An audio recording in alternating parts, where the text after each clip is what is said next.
नमस्कार, मैं हूं संदीप चौधरी। आज सबसे बड़ा सवाल में मैं बात आपकी, अपनी, हम सब की करने वाला हूं। आम आदमी की बात। आप जानते ही हैं, हम संकट काल में हैं, संक्रमण काल में हैं।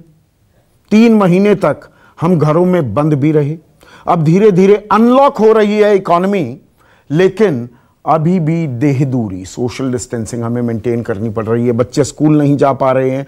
आप भी ज्यादातर वक्त अपने घर में ही, या अगर दफ्तर जाने की मजबूरी है जैसे मेरी है, मुझे दफ्तर आना पड़ता है, स्टूडियो में आना पड़ता है, तो आप वो लिमिटेड टाइम वहां पर बिता रहे हैं।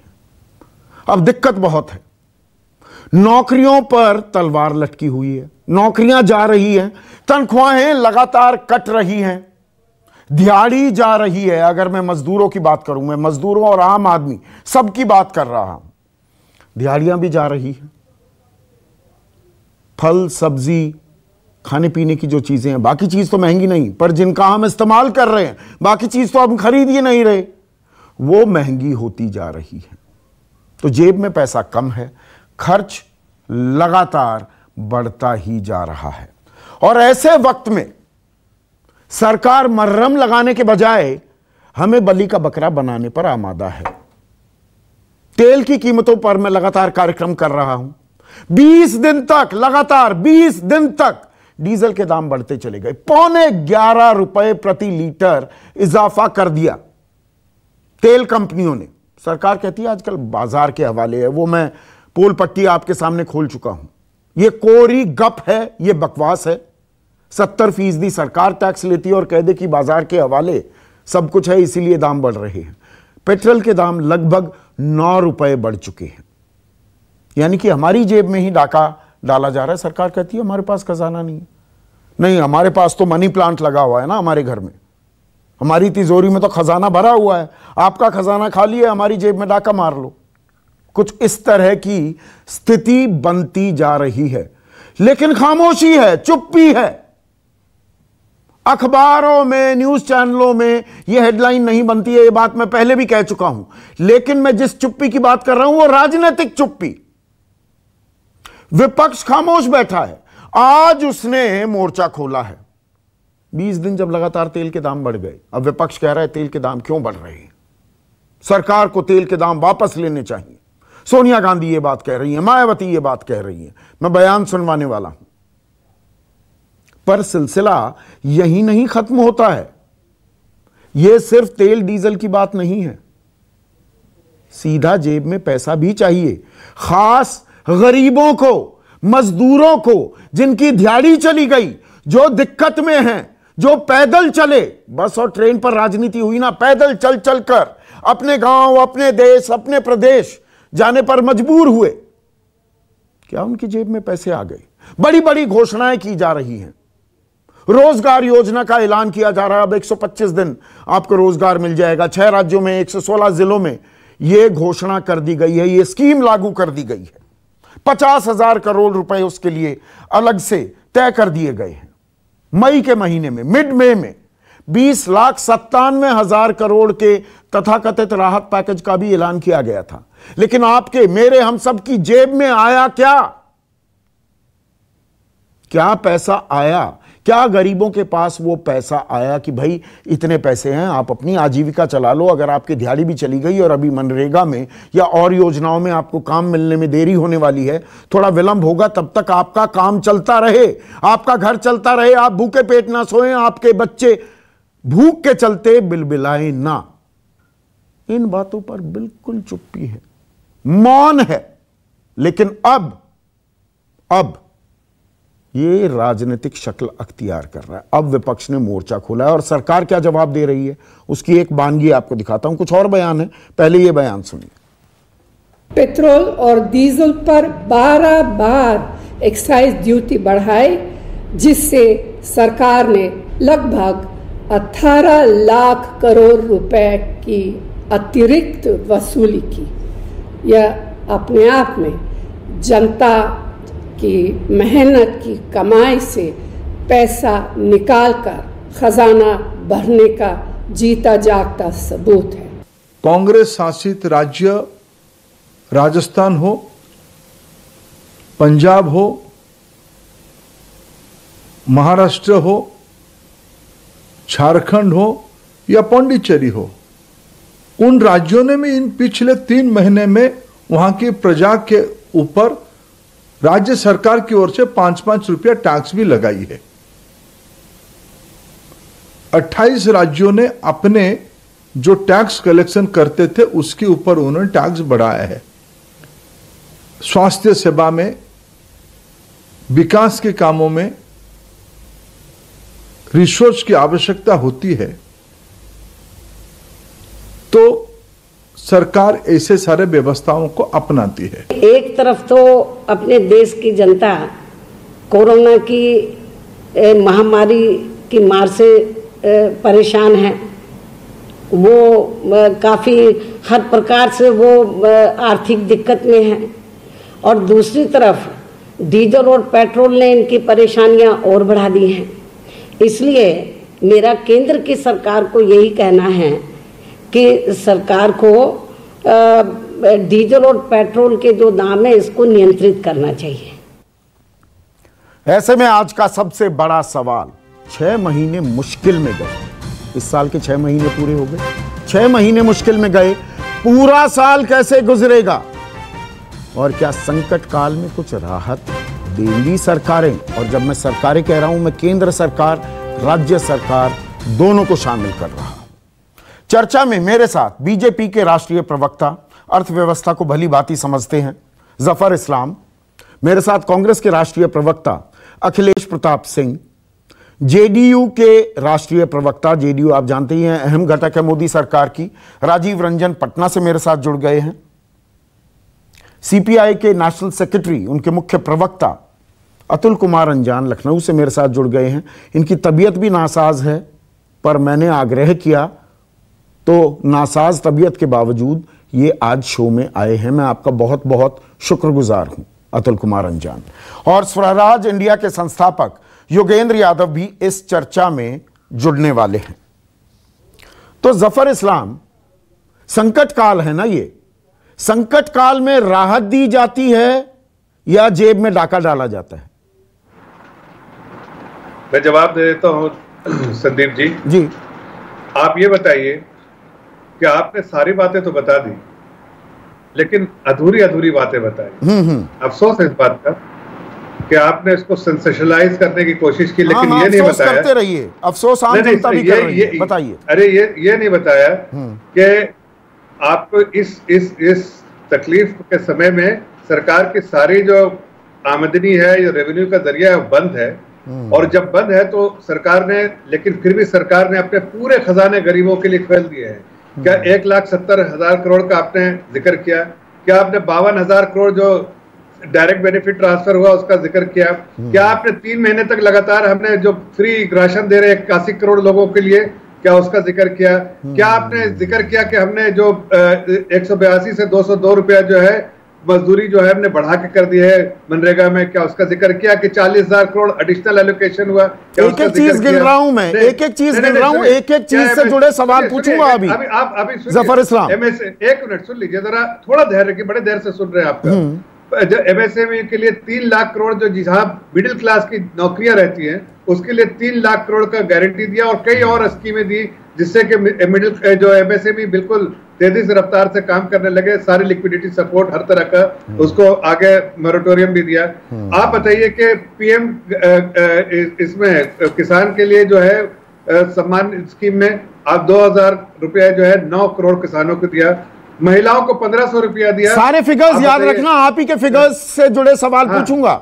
3.5 करोड़ ऐसे लोगों को, बेवाओं या जो बोलते विडो है, एक्स ग्रेशिया दिया 3.5 करोड़ लोगों को 1,000 रुपया। 8 चीजें आपने गिनवा और भी बताओ, पीएम किसान स्कीम में 75,000 करोड़ का, आवास योजना में 27,000 बिल्कुल ठीक है आपने। अच्छा, ग्राम सड़क योजना 19 9 चीजें हो गई, और उसके बाद आयुष्मान स्कीम में पैसा 10 हो गई। पैसा का आपने कहा कि क्या फल तोड़ते रहते, 10 चीजें गिनवा दी ना आपने जफर इस्लाम, मैंने बिल्कुल। अच्छा, आप और गिनवा दीजिएगा, मैं 10 चीजों पर अभी इन्हीं चीजों से जुड़े सवाल पूछूंगा। थोड़ा सही से आप पिक्चर दें साहब।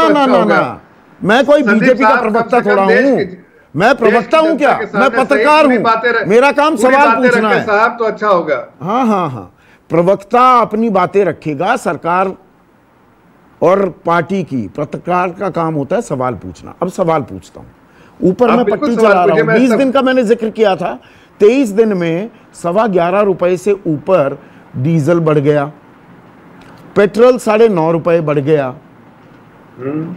आपने 9 दफा एक्साइज ड्यूटी बढ़ाई थी, ठीक, 8 रुपए एक्साइज ड्यूटी थी 2014 में, 2020 तक आपने वो 22 रुपए 98 पैसे कर दी।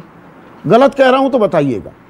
फिर अभी 2.25 महीने, अब तो 2.5 महीने हो गए, 2.5 महीने पहले आपने 10 रुपए एक्साइज बढ़ा दी पेट्रोल पर, 13 रुपए एक्साइज बढ़ा दी डीजल पर।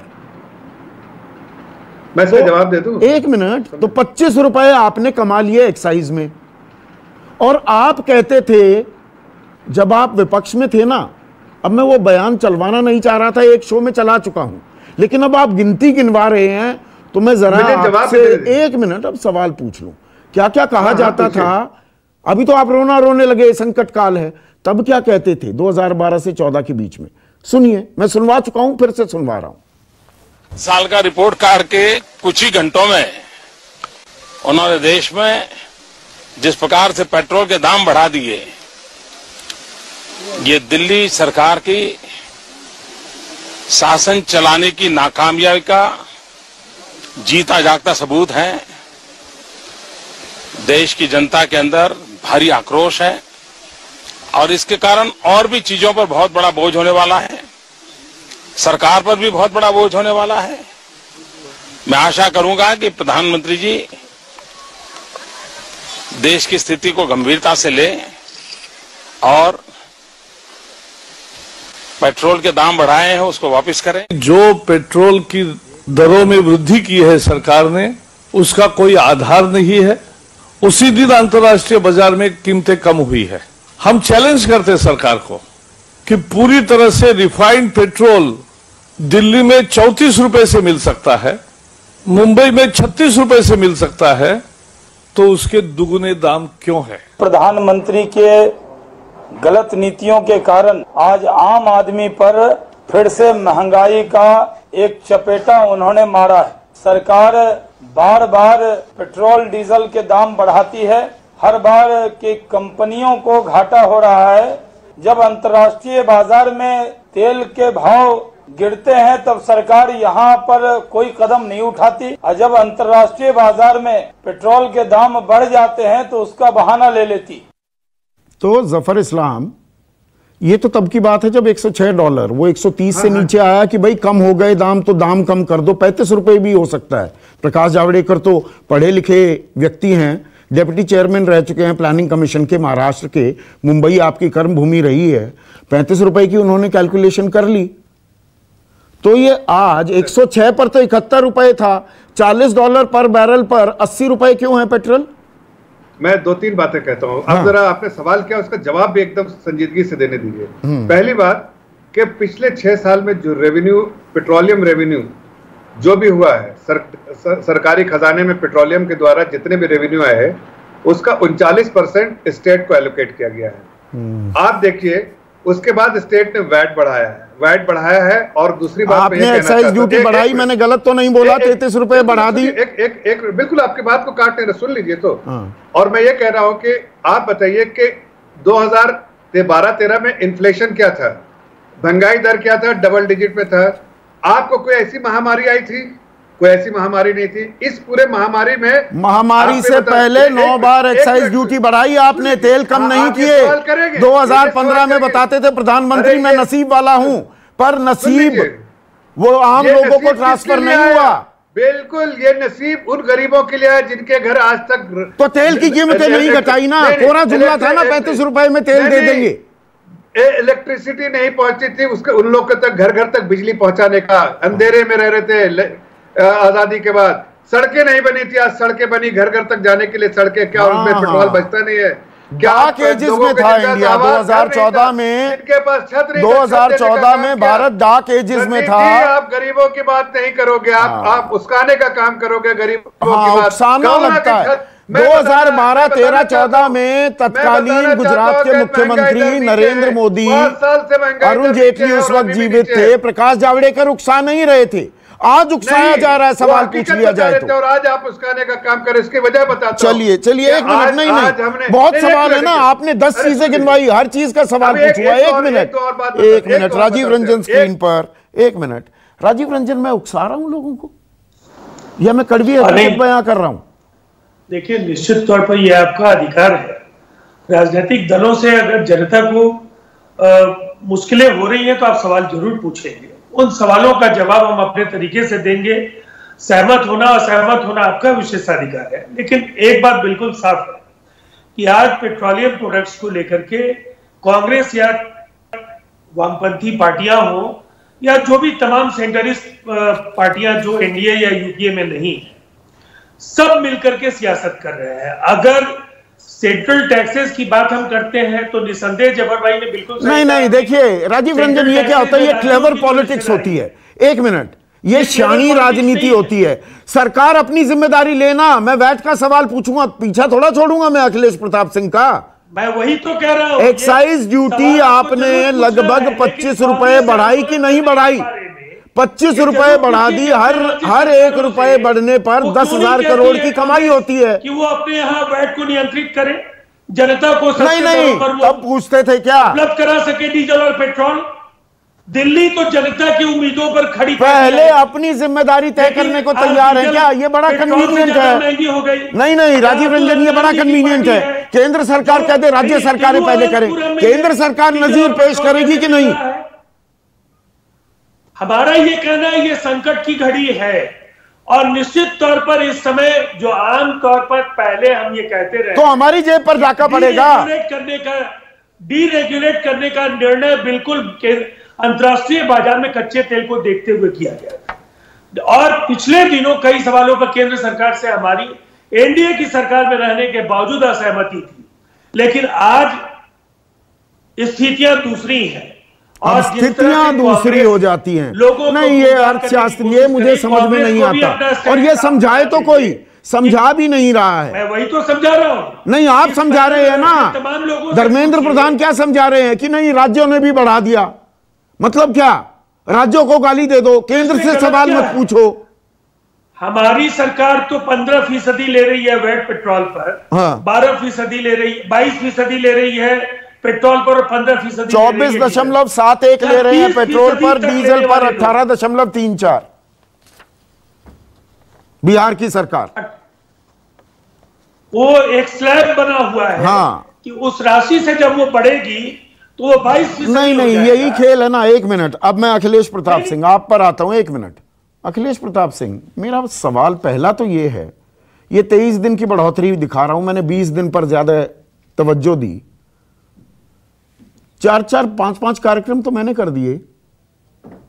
कांग्रेस मौन बैठी हुई थी, आपको दिख नहीं रहा था? रोज पेट्रोल के दाम बढ़ रहे हैं, रोज डीजल के दाम बढ़ रहे हैं। 20 दिन बाद अपनी कुंभकर्णी निद्रा से जागी है कांग्रेस। यह विपक्ष का हाल है, इसलिए सरकार से कोई सवाल नहीं पूछ रहा। विपक्ष पंगु है, कड़वी बात कह रहा हूं क्या, पर हकीकत है क्या? मानेंगे? नहीं, हकीकत नहीं है। आप भूल रहे हैं। पिछले 3 महीने में यह 5वां कार्यक्रम है। हम ही लोग यूपी में किए हैं 4 कार्यक्रम और अभी 3-4 दिन पहले भी यूपी कांग्रेस ने कार्यक्रम किया था। मेरी आवाज मिलेगी? बिल्कुल मिल रही है, साफ मिल रही है। हाँ, तो मैं आप निकाल के अपने आर्काइव से देख लीजिए। हम लोग पिछले 3 महीने से ये सब आवाज उठा रहे हैं। बात दरअसल ये है कि जिस प्रकार की भाषा अभी हमारे जेडीयू और बीजेपी के प्रवक्ता बोल रहे थे, हम लोग के तरफ पूर्वांचल में इसी को बोलते हैं थेथरपन। थेथरपन इसी को बोला जाता है, थेथरई इसी को बोली जाती है। जब $40 से लेकर के एक समय तक $126 तक गया था, $105-6 पेट्रोल पर बैरल था, तब 70 से ज्यादा पेट्रोल और डीजल कांग्रेस की हुकूमत ने नहीं जाने दिया। और जब $0, $1 पर बैरल तक आया और आज $40 मैक्सिमम है और यही एवरेज करीब करीब पिछले 6 सालों से है और ये सरकार कमाई कर रही है। और इसके पहले किस तरह की भाषा इनकी होती थी, जरा सा भी लाज शर्म हया माया आंखों में नहीं है कि हम तब क्या बोलते थे और अब क्या हो रहा है और अब किस तरह से इसको डिफेंड करें। तो इसी को बोलते हैं बेशर्मी, थेथरपन। और दूसरी बात मैं बताऊं, आज ना हालत खराब है सरकार की थोड़ी सी। पैसे की कमी है, रेवेन्यू नहीं आ रहा है। पिछले 5.5 वर्षों तक इसी पेट्रोलियम प्रोडक्ट से करीब 17 लाख करोड़ रुपए सिर्फ सेंट्रल की मैंने बयान चलवा दिया। पर मुझे ये बताइए अखिलेश प्रताप सिंह, एक मिनट, जो कह रहे हैं धर्मेंद्र प्रधान वो गलत भी नहीं है, वो अपनी जिम्मेदारी नहीं मान रहे हैं, वो सवाल मैंने पूछा। लेकिन छत्तीसगढ़ में 27% वैट पेट्रोल पर, डीजल पर 26%, पंजाब में 35%, 35.25% वैट पेट्रोल पर, 17.25% डीजल पर, राजस्थान में 31% पेट्रोल पर वैट, 24% डीजल पर, और महाराष्ट्र में मुंबई में तो 39% है, बाकी जगह 38% वैट पेट्रोल पर। आप कम कर दीजिए ना, आप इतने संवेदनशील हैं, लोगों के लिए इतनी परवाह करते हैं, आप कम करिए ना। एकदम जनाब, शुरू से ही हमने कहा है, कांग्रेस पार्टी ने कहा है इसको जीएसटी में ला दो ना। अरे क्यों नहीं ला देते? ये फिर आप सियानी राजनीति कर रहे हैं। बीजेपी से पूछ रहा हूं तो आप भी सियानी राजनीति कर रहे हैं। पूरी बात पूरी होने दें, सेंटेंस पूरा होने दें। हाँ। ये क्यों, इसको क्यों छोड़ रखा है? दूसरी बात, जितना ये बढ़ाते हैं उसी के परिप्रेक्ष्य में प्रदेशों का परसेंटेज लाभ बढ़ता जाता है, ये फैक्ट है। लेकिन जब ये कम करेंगे तो अपने आप उनका लाभ कम हो जाएगा, लेकिन ये कम नहीं करते हैं। दूसरी एक बड़ी बात आप जान लीजिए, ये 2013 में जब आपको घेरती थी बीजेपी, अखिलेश प्रताप सिंह, गोवा का उदाहरण दिया जाता था ना, उस वक्त मनोहर पर्रिकर की वहां सरकार थी कि 0 वैट कर दिया तेल की कीमतों पर। जब राजनीति हो रही थी गोवा ने 0 वैट कर दिया था। करके दिखाइए ना 0 वैट और घेरिए सरकार को। फिर संदीप जी, हमने आपको बताया बड़ी बखूबी कि इस हुकूमत में जब $1 पर बैरल भी था क्रूड ऑयल, तो भी 75-70 रुपए इस देश में तेल बिका। और हमारे कांग्रेस के कार्यकाल में 40 से $126 तक गया था एक समय, तो $126 भी 1-2 दिन के लिए गया था। उस समय 70 से ज्यादा नहीं जाने दिया, हमने भार नहीं पड़ने दिया, सरकार ने भार झेल लिया। ये क्या है? ये जनता की जेब को लूट रहे हैं। पैसा जा कहां रहा है पता नहीं लग रहा है। आपको पता है 1947 से लेकर के 2014 तक जितना कर्जा, राष्ट्रीय अंतर्राष्ट्रीय हर प्रकार का जितना कर्जा भारत सरकार ने लिया था, उससे ज्यादा कर्जा 6 वर्षों में मोदी जी ने लिया है। उससे ज्यादा 50 लाख करोड़ से ज्यादा कर्जा मुद्दे पर ही रहता हूं। एक मिनट और ये पैसा गया, एक मिनट मुद्दे पर ही रहता हूं। अब मैं आम आदमी से जुड़े तेल की राजनीति पर तो मैंने कर लिया है। एक मिनट, इसका आम आदमी पर क्या असर पड़ता है? अब मैं सिलसिलेवार तरीके से, आपने 10 चीजें गिनवाई थी जफर इस्लाम, पहले मैं किसानों पर ही आ जाता हूं। किसान इस मंदी के दौर में, इस संकट के दौर में इकलौते खेवनहार हैं इस देश के। 3.9% की विकास दर है, बाकी सारे सेक्टर्स घुस गए, नेगेटिव ग्रोथ रेट है। और अभी खरीफ की बुआई हो रही है, धान लगाई जा रही है। आप 11.5 रुपए, 11.25 रुपए पेट्रोल के दाम बढ़ा देंगे, डीजल के दाम बढ़ा देंगे। डीजल से ट्रैक्टर चलता है, डीजल से ट्यूबवेल चलता है, डीजल से इंजन चलता है, क्योंकि गांव में बिजली नहीं आती है। और आप कहते हैं कि आप गरीब की परवाह करते हैं। मैं जवाब दे दूं? बिल्कुल।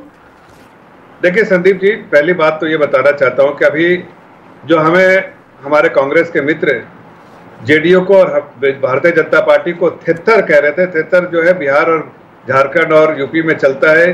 किसी को अगर गलत तरीके से एड्रेस कर रहा है तो इस तरह की भाषा मर्यादा है, लेकिन मैं इनको उस तरह से जवाब नहीं दूंगा। ये मैं सिर्फ इतना कहूँ कि ये दोगले हैं। दोगले इसलिए हैं कि जो सेंट्रल गवर्नमेंट का जो पैसा आ रहा है उसका 40%, जो पेट्रोलियम रेवेन्यू का 40% किसानों की कमर टूट रही है क्या? अब मैं स्पेसिफिक किसानों की बात कर रहा हूँ। स्पेसिफिक आ रहा हूँ, एक सेकंड, इनका जवाब देना जरूरी है। वो लेफ्ट पॉकेट में रखते हैं 40%, वैट लेते हैं, राइट पॉकेट में रहते हैं और दोगलापन दिखाते हैं यहाँ पर देश की जनता के सामने ढोंगी जैसा। आप दोनों नंगे हैं, मैं सीधा कह देता हूं। अगर करना है संवेदनशीलता के, सहानुभूति के आंसू, गड़ियाली आंसू बहा रहे हैं, जेब पर तो सब डाका मार रहे हैं हमारी। मैं किसानों की बात कर रहा हूं। किसानों के साथ ये इंसाफ हो रहा है क्या? डीजल 11 रुपए 23 पैसे ज्यादा दे किसान बुआई के समय में। अरे एक मिनट सुन लीजिए, हमने किसानों को 9 करोड़ किसानों को 2,000 रुपया दिया। पहली बात ये समझ ली कि जो डीजल और पेट्रोल के दाम बढ़ रहे हैं, ये 2,000 रुपए 4 महीने में 2,000 रुपए। सुनिए एक बार ट्रैक्टर में डीजल भरवाने में लग जाएंगे उतने पैसे। एक मिनट सुनिए, हम ये कह रहे हैं कि ये परमानेंट नहीं, यहाँ से ये ऐसा नहीं कि वन डायरेक्शनल जाएगा, ये अभी टेम्पोररी, चूंकि सारे जो टैप है रेवेन्यू के रिसोर्सेज के जो आमदनी के जरिए से बंद है, और गरीबों के लिए खजाना खोलना था, तो सरकारी खजाना हमने खोल दिया, इसलिए थोड़े दिन खुला हुआ है ना किसानों के लिए। मैं गरीबों पर मैं याद रख रहा हूँ आपकी सारी बातें, किसानों के, मैं किसानों की बात कर रहा हूँ। एक मिनट योगेंद्र यादव, योगेंद्र ना पॉइंटेड हम बात करेंगे, अभी किसानों की बात कर रहे हैं। योगेंद्र यादव, 11 रुपए 23 पैसे डीजल के दाम बढ़ जाएं, आप जानते हैं डीजल की कीमत क्या है। मैं यहां पर कितने पैसे देने पड़ रहे हैं वो नहीं, किसान की नजर में कीमत क्या है डीजल की। और यहां पर जफर इस्लाम कह रहे हैं देखिए किसानों को इतना दे तो दिया, 2,000 रुपए 4 महीने में, वो 6,000 रुपए देते हैं, वो किस्त इन्होंने 1,70,000 करोड़ का वो गिनवाया कि पैसे दिए हैं। 14 करोड़ किसान है देश में, correct me if I am wrong Yogendra Yadav, जो इस स्कीम के तहत आते हैं, और उनमें से 7.25 करोड़ को, और अब कहते हैं 8.25 करोड़ रुपए, 8.25 करोड़ लोगों को 2,000 रुपए दिए गए हैं, 14 करोड़ को भी नहीं दिए गए। और 2,000 रुपए में तो एक बार में पूरा ट्रैक्टर का डीजल भी नहीं भरेगा। यही बात है संदीप भाई। मैं दो बात जफर भाई को शुरू में कहता हूँ। एक मेरा उनसे अनुरोध होगा, जब वापस जाएं तो दोगुना शब्द को आप डिक्शनरी में चेक कर लेना। मेरा विश्वास है कि वो चेक कर लेने के बाद आप इस शब्द का प्रयोग आगे से कभी न करेंगे, क्योंकि आप कह रहे थे कि किसी को असंसदीय भाषा प्रयोग न करनी चाहिए। दोगला का मतलब दो मुहा नहीं होता, शायद ये छोटी बात है। दूसरा, मैं आज याद दिलाना चाहता हूँ संदीप भाई कि आप भी और मेरे जैसे लोग भी, जब कांग्रेस डीजल पेट्रोल के दाम पे खेल रही थी तभी हम लोगों ने विरोध किया था, आज भी विरोध कर रहे हैं। मुझे ऐसा लगा बीजेपी और जेडीयू के साथियों को सुन के कि वो कह रहे हैं कि हाँ पापी तो हैं लेकिन दूसरे भी पापी, हाँ। तो कम से कम ये मान ले कि हाँ नंबर 1 पापी वो है, नंबर 2 पापी दूसरे भी हैं। जहां तक स्टेट गवर्नमेंट की बात है, मैं केवल एक बात कहना चाहता हूँ, चाहे वो स्टेट गवर्नमेंट बीजेपी की हो, चाहे वो स्टेट गवर्नमेंट कांग्रेस की हो, इस देश में आज जीएसटी के बाद जो समस्या आ गई है वो ये है कि स्टेट गवर्नमेंट के पास ले दे सिर्फ 3 ही चीजें हैं जिससे वो पैसा कमा सकती है, पेट्रोल, डीजल और दारू। इसके अलावा कुछ है ही नहीं जिससे वो पैसा कमा सके। उनकी मजबूरी में समझता तो नहीं हूं कम से कम, पर मुझे लगता है कि हाँ इसलिए ऐसी बेशर्मी का काम कर रहे हैं। लेकिन केंद्र सरकार के पास तो सैकड़ों तरीके, और ये जो हो रहा है, मुझे अच्छा लगा जफर इस्लाम भाई ने बड़ा ईमानदारी से कहा कि भाई हमारे पास पैसे का और कोई सोर्स नहीं है, पैसा कमाने के लिए हम कर रहे हैं। उन्हें ध्यान होगा कि ये स्टेटमेंट आज तक इस देश की वित्त मंत्री ने नहीं दिया है। आज तक भारत सरकार ने नहीं कहा है कि पेट्रोल डीजल से हम पैसा कमा रहे हैं, ये हमारे लिए संकट के समय रेवेन्यू जुटाने का तरीका है, उन्होंने नहीं कहा है। और क्यों नहीं कहा है?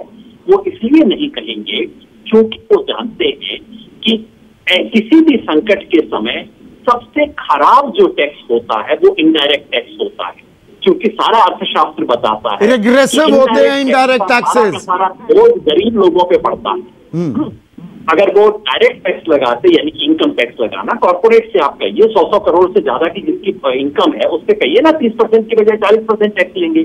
डायरेक्ट टैक्स अमीरों की जेब पे पड़ता है, इनडायरेक्ट टैक्स गरीब की जेब पे पड़ता है। अब मैं आता हूँ डीजल के सवाल पे। डीजल का जो मामला है, 2 चीजें हुई है संदीप भाई। एक तो ये कि पेट्रोल डीजल दोनों के दाम बढ़े हैं, दूसरा पेट्रोल की तुलना में डीजल का दाम भी बढ़ा है। देश में पहले कम से कम ये था कि भाई पेट्रोल के दाम बढ़ेंगे कार वालों के, लेकिन डीजल कहाँ इस्तेमाल होगा? नहीं, डीजल का ज्यादा विकास हो रहा है। विकास 2 ही चीजों का हो रहा है योगेंद्र भाई, डीजल का विकास और पेट्रोल का, और डीजल का विकास पेट्रोल से ज्यादा हो रहा है। एग्जैक्टली, मैं यही बात आपको ध्यान दिलाना चाहता हूं कि पेट्रोल की तुलना में डीजल का विकास, यानी कि डीजल की महंगाई और ज्यादा बढ़ रही है। कम से कम पहले बाकी सब चीजें बढ़ती थी, डीजल को कहते थे किसान के लिए कम रखा जाए। आपने ठीक बताया, फसल की बुआई का टाइम है, ट्रैक्टर में क्या डलेगा? डीजल। पानी लगाना है, पंप में क्या लगेगा? डीजल। और इस टाइम जो सारा लोगों को सामान पहुंच रहा है गांव के अंदर, कैसे पहुंच रहा है? ट्रक से। ट्रक में क्या लगेगा? डीजल। इसका मतलब है आपने एक हाथ से दिया, किसान योजना, किसान सम्मान ये दिया, और दूसरे हाथ से 2000 रुपए की दुहाई दी जा रही है, 2000 रुपए दे दिए। आपने एक हाथ से दिया, वो आपने दूसरे हाथ से ले लिया, क्योंकि प्रति एकड़ किसान का खर्चा 2000 रुपया बढ़ गया है हुजूर अब तो। बिल्कुल। तो अब अतुल कुमार रंजान, अब मैं किसानों से मजदूरों पर भी आता हूं। 10 उपलब्धियां गिनवाई हैं जफर इस्लाम ने, मुझे सारी याद है। मैं एक एक कर हर चीज पर सवाल पूछने वाला हूं। मजदूरों की बात करता हूं। 20,97,000 करोड़ राहत पैकेज, तथाकथित राहत पैकेज, उसमें मजदूरों को, खास दिहाड़ी मजदूरों को जिनकी नौकरी चली गई, दिहाड़ी चली गई, जो अपने गांव देश चले गए, उनकी जेब में डायरेक्ट पैसा कितना आया, इसके बारे में सरकार चुप है। वो कहती है कि नहीं, मनरेगा का हमने बजट 40,000, वो मद 40,000 करोड़ और बढ़ा दी। अभी जफर इस्लाम ने कहा 182 रुपए प्रतिदिन देते थे, अब 202 रुपए देने लग गए। बहुत अच्छी बात है, पर मनरेगा तो दिहाड़ी है ना, पूरे साल में 100 दिन का काम मिलता है, सिर्फ 100 दिन का। मजदूरों को क्या चाहिए? जेब में सीधा पैसा चाहिए ना। ये पूछ लो, कोई बताने को तैयार नहीं कि मजदूर की जेब में कितना सीधा पैसा गया।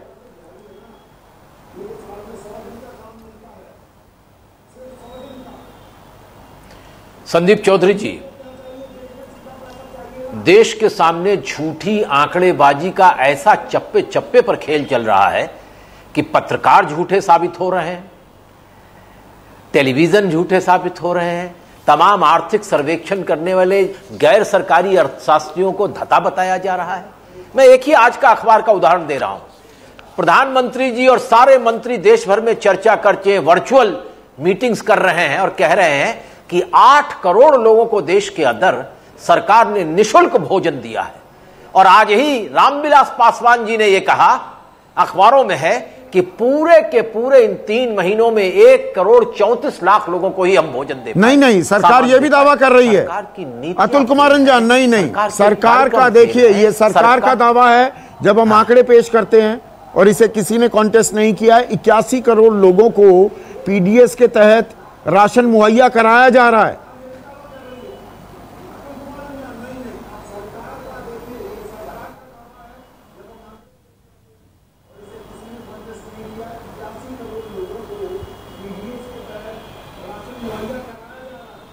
मैं मुफ्त भोजन की, राशन की बात कर रहा हूं। आप रामविलास पासवान जी का बयान गंभीरता से पढ़िए, आपको मालूम। छोड़िए इन सब बातों को। क्या लोगों की खरीद शक्ति बढ़ गई? क्या इस मनरेगा और 20 लाख करोड़ रुपए देने से लोगों के घरों में कुछ खुशहाली आ गई क्या? और कितने दिन आप ये खिलाएंगे? इस सवाल पर देश को चिंता करने की जरूरत है। और प्रधानमंत्री, मैं क्या कहूंगा, आपने नरेंद्र मोदी जी का वो भाषण, प्रकाश जावड़ेकर जी का भाषण, क्या क्या नहीं कहते थे पेट्रोल और डीजल के बढ़ जाने पर। आज राज्य सरकारों की आमदनी का 2 ही जरिया है, वैट और दारू के दामों में वृद्धि से बनी एक्साइज। और केंद्र सरकार ने पिछले इन कार्यकालों में उन्होंने जितना लूटा है लोगों को, जितना लूटा है, करीब 18,634 करोड़ रुपए पेट्रोलियम उत्पादों से उन्होंने लोगों की जेब से निचोड़ लिया है। आज इस पैसे को बांटा क्या? राज्य सर, आप ये बात कर रहे हैं, खाली हर बात पर आप, जो कोई सरकार की बात की आलोचना करेगा वो राष्ट्र विरोधी है। नहीं, वो उसमें हम नहीं जाते। वो कहते रहे हमारा काम सवाल पूछना है। 1 मिनट में स्क्रीन पर, हमारा काम सवाल पूछना है, हम सवाल पूछते रहेंगे और सवाल पूछे जाएंगे। अब ये डायरेक्ट बेनिफिट ट्रांसफर की जो बात है कि भाई जेब में, हाथ में पैसा आना चाहिए। अब कांग्रेस ने, आपको ध्यान होगा, चुनाव से पहले, मैं लोकसभा चुनाव आपको लिए चल रहा हूं, पिछले साल 25 मार्च को कांग्रेस ने घोषणा की थी कि हम सरकार में आ गए तो न्याय योजना लेकर आएंगे। न्याय का मतलब न्यूनतम आय योजना, कि 25 करोड़ लोगों को, 5 करोड़ परिवारों को हम 6,000 रुपए महीना देंगे। 6,000 रुपए महीना। उस वक्त 6,000 रुपए सालाना किसानों को देने की बात थी ना। मोदी सरकार कहती थी देखो हम किसानों को 6,000 रुपए सालाना दे रहे हैं। कांग्रेस बोली हम 6,000 रुपए महीना देंगे। अब उसी बात को राहुल गांधी दोहरा रहे हैं। पहले बयान सुनिए फिर सवाल। कमजोर लोगों की मदद करने के लिए मध्यम वर्ग की मदद करने के लिए सरकार को एक्शन लेना ही पड़ेगा। और हमने 2 सुझाव दिए थे। पहला सुझाव कि न्याय योजना जैसा एक पैकेज आप तैयार कीजिए, 1 साल के लिए नहीं, सिर्फ 3 महीने के लिए कीजिए, और हर गरीब व्यक्ति के बैंक अकाउंट में सीधा आप पैसा डालिए, महीने का पैसा डालिए। उससे सबसे कमजोर, सबसे गरीब लोगों को राहत मिलेगी। और दूसरी बात, जो हमारे स्मॉल एंड मीडियम बिजनेसेस हैं, जो देश को रोजगार देते हैं, भाइयों और बहनों, जो छोटे और मिडिल बिजनेसेस होते हैं, वो 40% रोजगार हिंदुस्तान को देते हैं। तो हमने सरकार से कहा कि इनकी रक्षा करनी ही पड़ेगी, इनको बचाना ही पड़ेगा, इनको बैंकरप्सी से बचाना पड़ेगा, और एक पैकेज देने की जरूरत है। सरकार ने इसका भी मना कर दिया। अब अखिलेश प्रताप सिंह, फिर से याद आ गई आपको न्याय की, बड़ा नोबल आइडिया है। तो आपकी राजस्थान, पंजाब, छत्तीसगढ़, झारखंड, महाराष्ट्र में सरकार है, न्याय लागू कर दिया, वहां पर न्याय हो रहा है। छत्तीसगढ़ में लागू कर दिया। क्या न्याय लागू किया? पता क्या? बताइए ना। लागू कर दिया, बताइए। तो पिछले महीने, 2 महीने पहले उसका शुभारंभ किया है। हाँ, क्या है उसमें? हाँ, राजीव, यही न्याय योजना का राजीव गांधी नाम दिया उसका। हाँ। और इसी तरह पैसे खातों में जा रहे हैं, जाएंगे। कितने पैसे जा रहे हैं? और माली हालत 5,000 रुपए। हाँ। जैसे जैसे कितने परिवारों में जा रहे हैं? जितने परिवार गरीबी के रेखा के उस तरह आते हैं, सबको जा रहे हैं। हाँ। राजस्थान में भी होगा, सब जगह हम करेंगे, हम कर तो रहे हैं। देखिए, बात यह है कि झूठ बोलना इस सरकार की प्रथम प्राथमिकता है। आपको याद होगा 26 तारीख को यूपी के मुख्यमंत्री आदरणीय प्रधानमंत्री मोदी जी ने 1 करोड़ लोगों को उत्तर प्रदेश में रोजगार देने की एक वीडियो कॉन्फ्रेंसिंग और रोजगार दे दिया। उसका अखिलेश प्रताप सिंह, ये खेल देखिए, आम जनता ना परेशान हो गई है आपके इन खेलों से। 1 मिनट सुनिएगा, हियर मी आउट, ये बहुत जरूरी बात है। अखिलेश बाबू 1 मिनट सुनिएगा, बहुत जरूरी है। मैं आपसे सवाल पूछता हूं, आप बीजेपी की कमजोरियां गिनाने लगेंगे। मैं जफर भाई से सवाल पूछता हूं, वो आपकी कमजोरी। अरे भाई, मैं आपसे सवाल पूछ रहा हूं, आप सीधा जवाब दीजिए ना जफर भाई देते ना आप देते। गोल गोल घुमा रहे हो। आप कहेंगे बीजेपी की गलती, बीजेपी कहेगी कांग्रेस की गलती। कांग्रेस पार्टी कर रही है, मैंने एक राज आपको बिना गिनाया। महाराष्ट्र में कर रही है, राजस्थान में कर रही है, माली हालत ठीक होने दीजिए। पंजाब में कर रहे, तो माली हालत का ही तो दुआई दे रही है केंद्र सरकार भी। उनकी माली हालत ठीक होने दीजिए। अब मैं आपको जवाब दे रहा हूं, सुनिए। सबने बताया, आपको भी पता है कि प्रदेश के माली हालत के रेवेन्यू रिसोर्सेज 1 या 2 हैं और केंद्र के पास हजारों हैं। तो आप प्रदेश पे थोड़ा हालत ठीक होने दी, हमने फिर भी किया, छत्तीसगढ़ में किया। बात यह हो रही है कि आज के तारीख में सिर्फ आप झूठ बोल रहे हैं। 1 करोड़ लोगों को रोजगार देने की बाकायदा इश्तिहार देकर के वीडियो कॉन्फ्रेंसिंग करके ऐलान किया गया कि 1 करोड़ लोगों को रोजगार दे दिया गया। 3 लोगों से प्रधानमंत्री जी ने वीडियो कॉन्फ्रेंसिंग भी कर ली। उत्तर प्रदेश में नहीं, ये रोजगार के साथ तो खेल हो रहा है। सुनिए एक मिनट, एक इसकी बात आने दीजिए। उत्तर प्रदेश में 59,000 ग्राम सभाएं हैं। एक गांव में 160 लोगों का एवरेज आया। किसी गांव में 2 लोगों का या 1 लोगों का भी रोजगार आप पूछ के बता दीजिए। जो झूठ बोलने की जो फैक्ट्री बन चुकी है। नहीं, रोजगार के साथ में मैं कुछ आंकड़े बताना चाह रहा हूं, फिर जफर इस्लाम से सवाल पूछता हूं। देखिए, रोजगार को लेकर तो तमाशा हो रहा है। आप मिडिल क्लास की बात कीजिए, आप जैसे लोग, मेरे जैसे लोग जो अभी बैठे टीवी पर ये चर्चा देख रहे हैं, मिडिल क्लास का दुख मिडिल क्लास वाला ही जानता है। नौकरी बची भी है तो तनख्वाहें कट गई हैं, या नौकरी चली गई है, दूसरी नौकरी लगने की कोई गुंजाइश, कोई आसार दिख नहीं रहे हैं। हम मजदूरों की बात करते हैं, मिडिल क्लास तो अपनी बात भी नहीं कर पाता। मजदूर तो आवाज बुलंद कर देते हैं, उनकी आवाज हम बन भी जाते हैं, और हमें बनना भी चाहिए। मिडिल क्लास की कोई बात नहीं करता है जफर इस्लाम। और आप तो 2-2 करोड़ रोजगार देने की बात थी, तो 6 साल में 12 करोड़ रोजगार। और कोरोना संकट, वो संकट काल था, 12 करोड़ नौकरियां तो चली गई थी। CMI का आंकड़ा था, अब थोड़ा सा वापस लोग आ रहे हैं, ये मैं कंसीड कर रहा हूं। पर मुझे ये बताइए, रोजगार को लेकर किसी ने कोई चिंता जाहिर की? आपने MSME का आंकड़ा दिया। देखिए, मैं हर आपकी बात को मैं भूला नहीं हूं जो 10 पॉइंट रेज किए। आप कह रहे हैं, देखिए 11 करोड़ लोग नौकरी करते हैं ना MSMEs में, 3 लाख करोड़ का आपने राहत पैकेज दिया, अच्छा दिया। अभी तक उसमें से डिसबर्सल वैसे 21,000 करोड़ का हुआ है, अप्रूवल 40,000 करोड़ का है, उनमें से कितना पैसा दिया जाएगा नौकरियों के लिए? जिसकी नौकरी गई तो गई। आप तो मुझसे बेहतर अर्थव्यवस्था समझते हैं, आप बताइए गलत कह रहा हूं तो मैं? नहीं सर, जवाब ले लीजिए ना, आपने जो सवाल उठाया जवाब ले लीजिए, लेकिन जवाब देने से पहले योगेंद्र यादव जी ने कहा कि जो दोगले वर्ड का कुछ उन्होंने कहा अब ये इसी चीज में हम वक्त जाया करते थे। एक सेकंड खाली लूंगा। अगर उनपे मुझे लगा इन पे सूट करता है, नहीं सूट करता है तो मैं माफी चाहता हूँ। मैं डिसिप्लिन पार्टी का प्रवक्ता हूँ। बहुत अच्छा किया। अब मुद्दे पर मतलब 3 लाख करोड़ में से मुझे बताइए कितने पैसे कोई भी एमएसएमई तनख्वाहें देने में लगाएगा? तनख्वाहें गई है ना एमएसएमईज में। अरे आप बोलने तो दीजिए, आप ही सवाल ही करते रहेगा, जवाब देने का समय नहीं दीजिए। मैं ये कह रहा हूँ कि देखिए, आप 5 साल के कार्यकाल में देखिए कि हमने, आप ये बताइए कि हमने क्या टैक्स में राहत नहीं दी मिडिल क्लास को? क्या आयुष्मान भारत जो है स्कीम वो मिडिल क्लास से बेनिफिशियरी नहीं है? क्या आपने देखा कि जो 20 लाख 22 लाख सैलरी वाला पैकेज वाला इंसान है वो मिडिल क्लास में आता है, उस जो सबसे ज्यादा टैक्स पेयर वही है, उसकी इफेक्टिव टैक्स रेट जो है 12% पे ले आए। कहां से राहत नहीं थी? कहां से फिगर्स लाते हैं आप जफर भाई? अरे मैं आपको चैलेंज करता हूं, आपको ओपन आपके चैनल पे, कि अगर मैं गलत बोल रहा हूं तो आप बताइएगा। इफेक्टिव 12%। 12%। मैं आपको सारे कौन सी स्कीम है ये? मुझे भी बता दीजिए वो स्कीम। नहीं, आपको सारे डेटा ला के दे देता हूं, और उसके बाद देखिए सारे एग्जेम्पशन के साथ 12% इफेक्टिव टैक्स रेट आता है कि नहीं। मैं होमवर्क करके आपसे बात कर रहा हूं। नहीं, मैं बिना होमवर्क बैठ जाता हूं। नहीं, आप नहीं कर बैठ, आपने इसके बारे में सोचा नहीं होगा। मैं आपको भेज दूंगा, आपके पूरा कैलकुलेशन भेज दूंगा, भेजिएगा। चुनौती को स्वीकारता हूं, और मैं इस बात को कहता हूं कि चैनल में अगर गलत बोल रहा हूं तो अगली बात नहीं, मैं पकड़ लूंगा ना, मैं छोड़ूगा थोड़ा। आप ऑन एयर हैं, आप ये बात कह रहे हैं, इस चीज को वेरीफाई कीजिए सीबीडीटी चैनल। अरे छोड़िए सीबीडीटी की बातें, छोड़िए अब सीबीडीटी की बात बताने लगेंगे आप मुझे। नहीं, अरे भाई जो सीबीडीटी के चेयरपर्सन तो आजकल जग्गी वासुदेव वो अर्थशास्त्री हो गए, जग्गी वासुदेव से वो सलाह ले रहे हैं। सदगुरु आजकल अर्थशास्त्री हो गए हैं। छोड़िए सीबीडीटी की बातें। रिवैलिडेट कहां से करेंगे आप, ये पहले बताइए। दूसरी बात अब आ रहा हूं मैं, ये आप भेजिएगा आंकड़े पर। 1 मिनट, आप इसमें टाइम खराब मत। नहीं, मैं टाइम नहीं खराब करता ना, मैं टाइम नहीं खराब करता।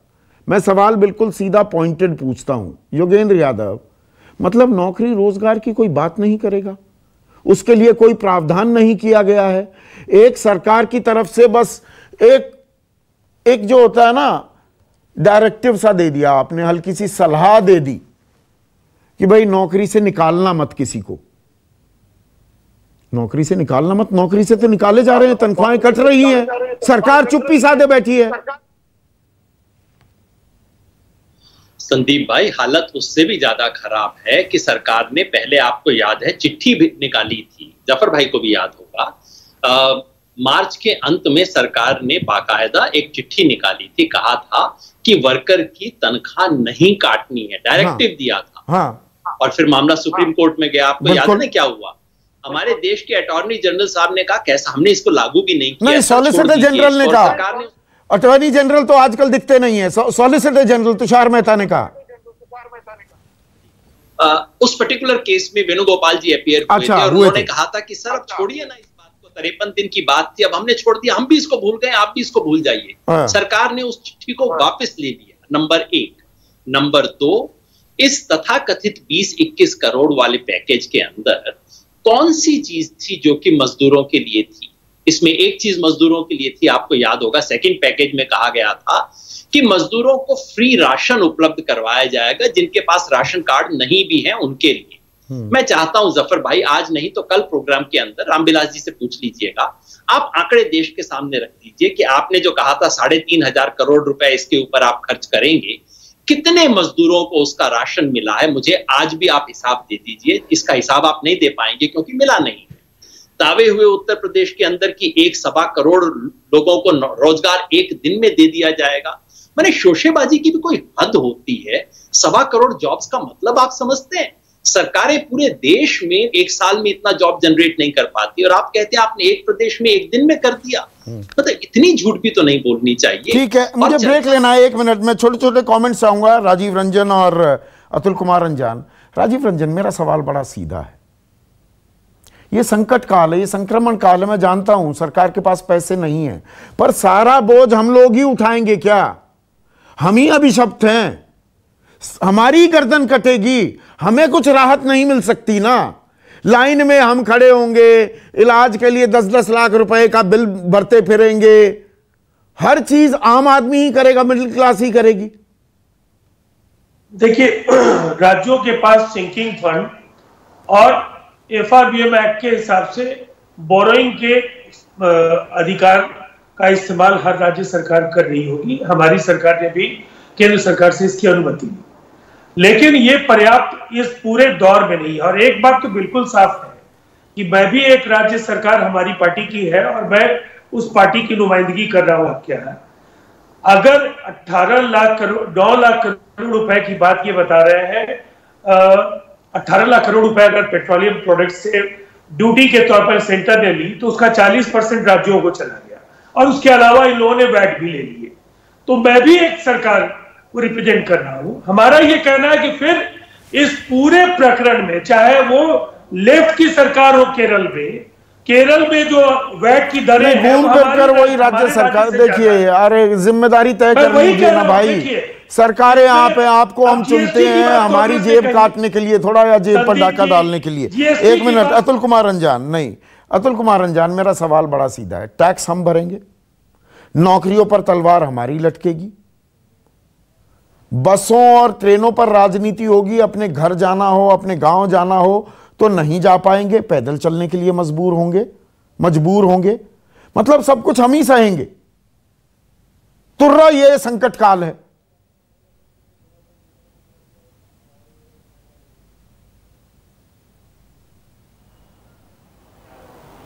संदीप भाई, देश में ये जो संकट काल है ये मार्च से आया, लेकिन इससे पहले हमारी अर्थव्यवस्था तबाह हो चुकी थी, पंगु हो चुकी थी।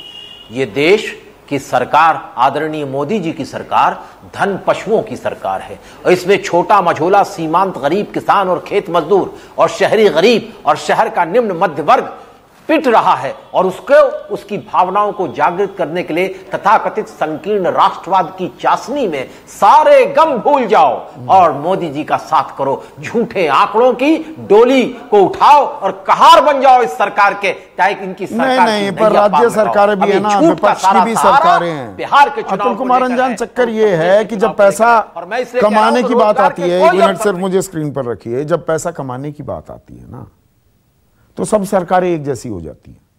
विपक्ष में जो कुछ आक्रामक होते थे, आम आदमी के खैर ख्वाह बने घूमते थे, पैरोकार बने घूमते थे, सत्ता में आते ही हमारी जेब में हाथ डालने लग जाते हैं। ये सब राजनीतिक दलों की तासीर है, इसमें कोई अलग नहीं है, कोई जुदा नहीं है। एक छोटा सा ब्रेक के बाद कंक्लूडिंग कमेंट्स।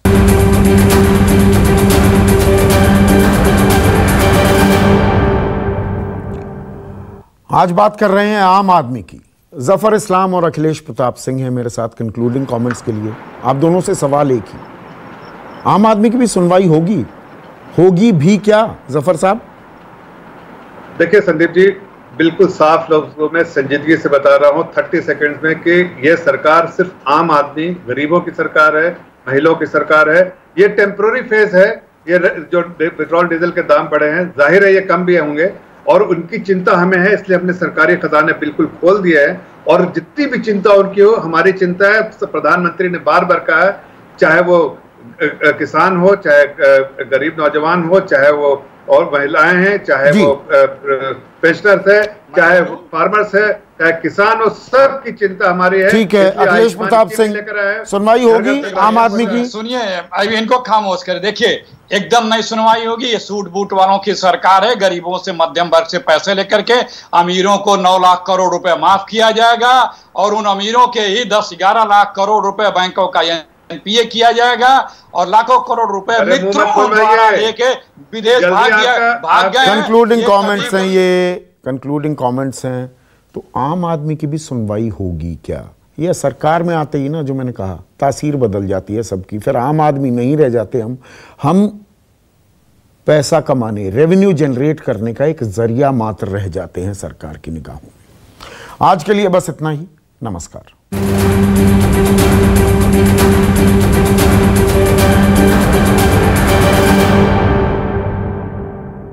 नमस्कार, मैं हूं संदीप चौधरी। अगर आपको ये वीडियो पसंद आया हो तो इसे लाइक और शेयर जरूर करें, और हाँ, हमें सब्सक्राइब और फॉलो करना ना भूलें ताकि आप देश और दुनिया की कोई खबर मिस ना करें। तो जुड़िए हमारे साथ और देखते रहिए News 24।